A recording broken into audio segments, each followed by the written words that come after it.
Assalamualaikum warahmatullahi wabarakatuh teman-teman semua. Perkenalkan kami dari kelompok 4 kelas manajemen R2.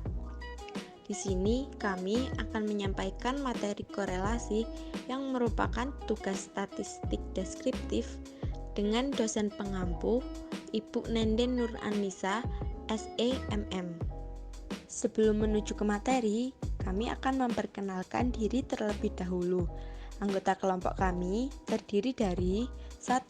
Hana Anggita, 2. Peti Dwi Astuti, 3. Melani, 4.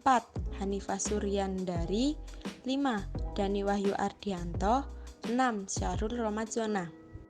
Berikut ini adalah materi yang akan kami sampaikan. Selamat menonton. Pengertian korelasi. Korelasi dalam pembahasan sederhana bisa diartikan sebagai hubungan.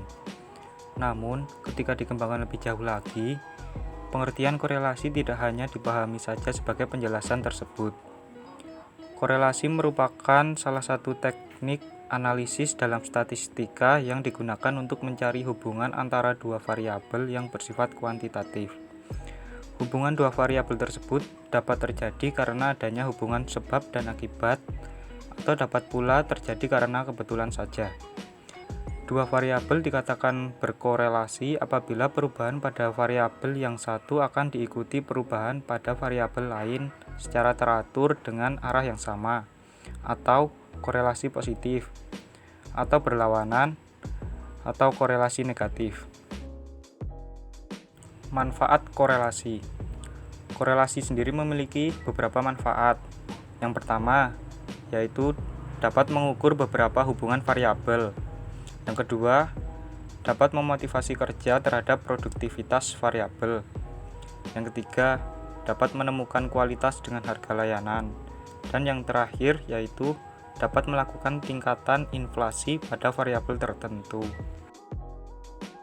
Hubungan dua variabel. Tujuan dari melakukan analisis korelasi adalah untuk mengetahui apakah dua variabel pengukuran bersifat covariant dan untuk mengukur kekuatan hubungan di antara dua variabel atau McDonald 2009. Dua variabel dikatakan bersifat covariant apabila kedua variabel tersebut berubah bersama-sama dalam satu periode waktu yang sama.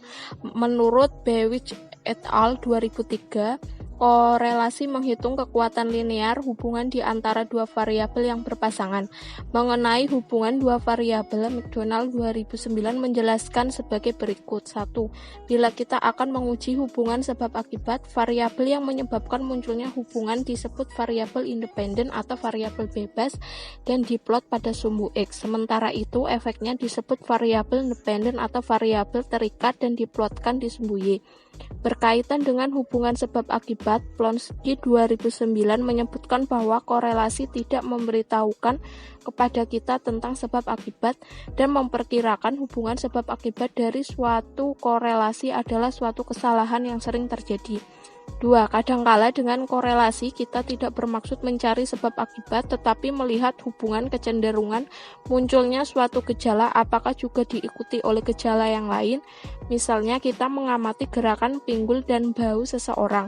Di dalam kasus ini kita tidak melihat hubungan sebab akibat antara gerakan pinggul dengan bahu tetapi hanya ingin melihat apakah seseorang dengan gerakan pinggul yang fleksibel juga akan cenderung memiliki gerakan bahu yang fleksibel dengan asumsi bahwa kelenturan dipengaruhi oleh umur, makanan, latihan, dan genetik. Di dalam persoalan seperti ini, pilihan untuk menentukan yang mana sumbu X dan yang mana sumbu Y benar-benar bebas. 3. Kadangkala juga bisa terjadi tidak jelas mana variabel bebas dan mana variabel terikat. Sebagai contoh, bila kita mengukur kandungan garam di dalam makanan seseorang dan tekanan darahnya untuk menguji apakah dengan memakan banyak garam menyebabkan tekanan darah lebih tinggi, berarti kita membuat kandungan garam di dalam makanan sebagai variabel bebas. Tetapi bila kita berpikir bahwa tekanan darah yang tinggi menyebabkan orang menghindari makanan berkadar garam tinggi, maka kita membuat tekanan darah sebagai variabel bebas. 4. Perlu diperhatikan bahwa di dalam bidang ilmu oceanografi, misalnya, kedalaman sering diplot pada sumbu Y atau dengan nilai 0 di atas, dan variabel yang dipengaruhi oleh kedalaman, baik yang langsung maupun tidak langsung, seperti kandungan klorofil, salinitas, atau oksigen diplot pada sumbu X. Tradisi cara memplot data seperti dalam bidang oceanografi ini harus dipertahankan agar tidak menimbulkan kebingungan. Hal yang sama juga dijumpai di dalam perikanan ketika melakukan analisis hubungan panjang berat tubuh ikan atau panjang tinggi tubuh ikan serta lajuan tangkapan ikan. Pada analisis hubungan panjang berat, variabel panjang tubuh ikan selalu diplot pada sumbu X dan berat pada sumbu Y. Robinson et al. 2010. Sedang pada analisis panjang tinggi, variabel panjang diplot pada sumbu X dan tinggi pada sumbu Y. Jones et al. 1999. Pada analisis laju tangkapan, variabel laju tangkapan diplot pada sumbu X, sedang kedalaman trawl diplot pada sumbu Y dengan angka 0 di atas. Pauli 1980. Diagram pencar. Diagram pencar atau scatter plot menggambarkan arah hubungan di antara dua variabel. Diagram ini adalah cara visual paling mudah dan bermanfaat untuk menyajikan korelasi antara dua variabel. Pada diagram ini, variabel bebas diplot pada sumbu min X dan variabel terkait pada sumbu min Y. Diagram pencar dengan plot titik-titik yang bergerak dari kiri bawah ke kanan atas menunjukkan korelasi positif, atau variabel X meningkat, variabel Y juga naik. Bila diagram pencar menunjukkan titik-titik yang menyebar dari kiri atas ke kanan bawah, menunjukkan korelasi negatif, atau variabel X naik, variabel Y turun. Contoh plot dengan korelasi sempurna. Korelasi negatif dengan garis kemiringan negatif. Seperti pada gambar yang tertera, korelasi positif dengan garis kemiringan positif. Ini merupakan contoh gambar plot yang memperlihatkan korelasi tinggi.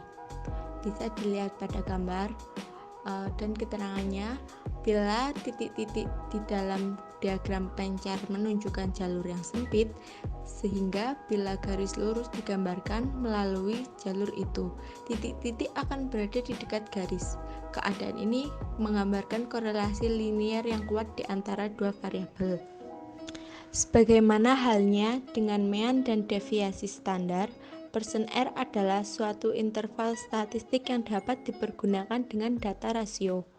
Asumsi yang mendasari produk moment coefficient of correlation adalah hubungan di antara dua variabel X dan Y adalah linier, yaitu suatu garis lurus yang memberikan gambaran yang masuk akal tentang hubungan suatu variabel dengan variabel lainnya.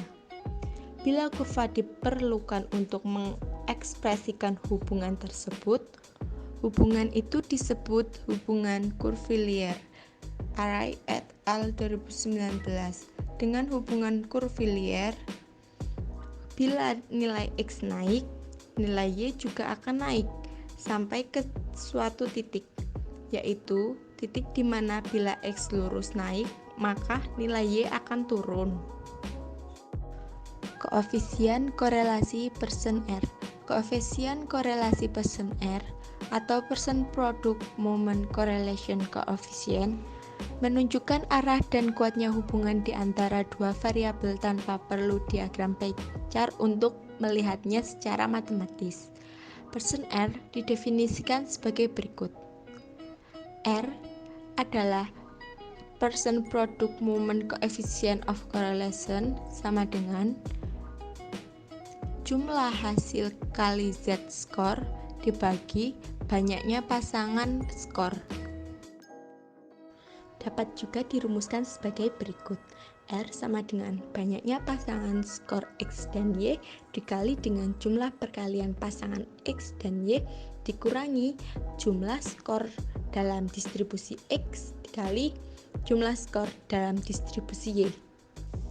Per akar dari buka kurung banyaknya pasangan skor X dan Y dikali dengan jumlah skor kuadrat dalam distribusi X dikurang dengan jumlah skor kuadrat dalam distribusi X tutup kurung dikali dengan buka kurung banyaknya pasangan skor X dan Y dikali dengan jumlah skor kuadrat dalam distribusi Y dikurangi jumlah skor kuadrat dalam distribusi Y. Koefisien korelasi Spearman-Rue. Koefisien korelasi Spearman-Rue atau dilambangkan dengan RS adalah varian dari koefisien korelasi Pearson R yang dipergunakan untuk data yang berupa tingkatan atau ring data. Menurut Plonsky 2009b, koefisien korelasi ini cocok dipergunakan untuk kondisi sebagai berikut, yaitu 1.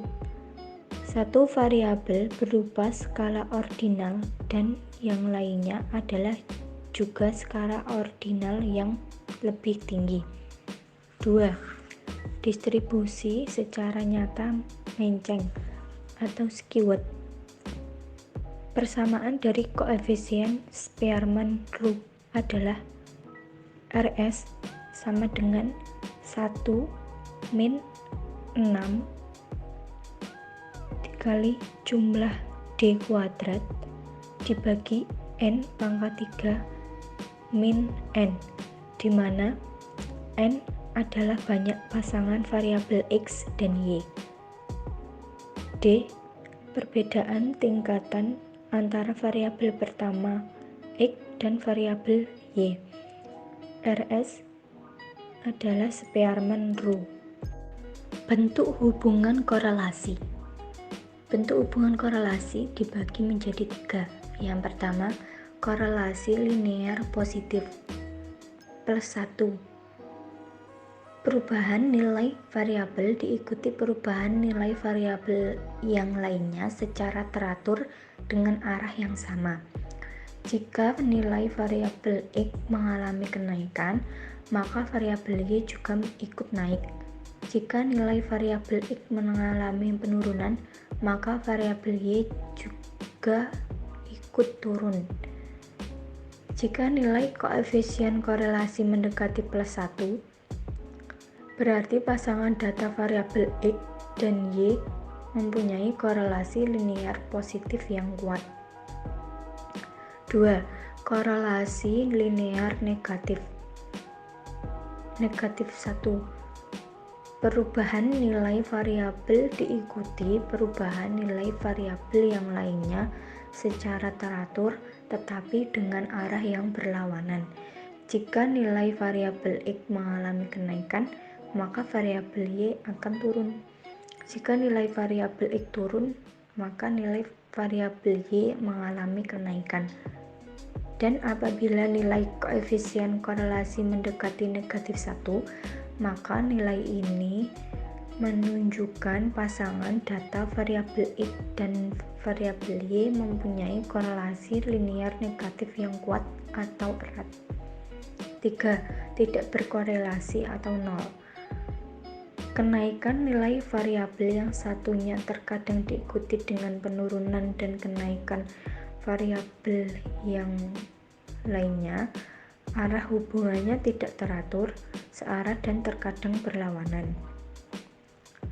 Dan apabila nilai koefisien korelasi mendekati 0, berarti pasangan data variabel X dan Y mempunyai korelasi yang sangat lemah dan berkemungkinan tidak berkorelasi. Interpretasi koefisien korelasi.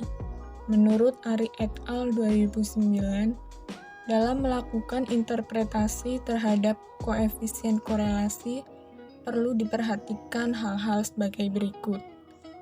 Yang pertama, korelasi tidak perlu menunjukkan hubungan sebab akibat. Maksudnya di sini adalah bila dua variabel ditemukan berkorelasi, hal ini menunjukkan bahwa posisi relatif satu variabel dalam hubungannya dengan variabel yang lain. Contohnya saja, kita bisa melihat tentang kelenturan tubuh manusia yang dilihat dari fleksibilitas pinggul dan bahu. Kedua variabel tersebut berhubungan dengan variabel ketiga seperti usia, latihan, makanan, dan genetik. Selanjutnya yang kedua, ukuran korelasi sebagian merupakan fungsi dari variabilitas dari dua distribusi yang dikorelasikan. Sebagai contoh, kita mengkorelasikan ukuran sepatu dengan kemampuan kekayaan perbendaharaan kata dari satu kelas yang sama. Kita memperkirakan bahwa korelasi mungkin tidak ada, tetapi bila korelasi ini dilakukan untuk murid sekolah dasar dari kelas 1 sampai 6, maka kita akan memperoleh korelasi yang baik karena faktor pertumbuhan anak. Jadi, semakin tinggi kelas anak, maka akan semakin besar ukuran kakinya. Selanjutnya yang ketiga, koefisien korelasi tidak harus diinterpretasikan dalam kerangka presentase kesempurnaan korelasi. Contoh, bila R sama dengan 0,80, tidak menunjukkan kesempurnaan korelasi sebesar 80% di antara dua variabel, karena nilai R 0,80 tidak sama dengan 2 kali besar dampak dari R 0,40.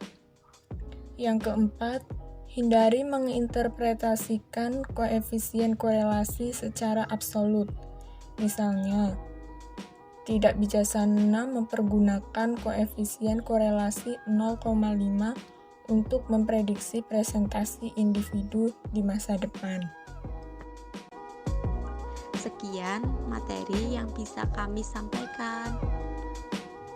Sebelum kami tutup, kami meminta maaf bila ada salah kata dan kekurangan dalam penyampaian materi ini. Semoga bermanfaat. Wassalamualaikum warahmatullahi wabarakatuh.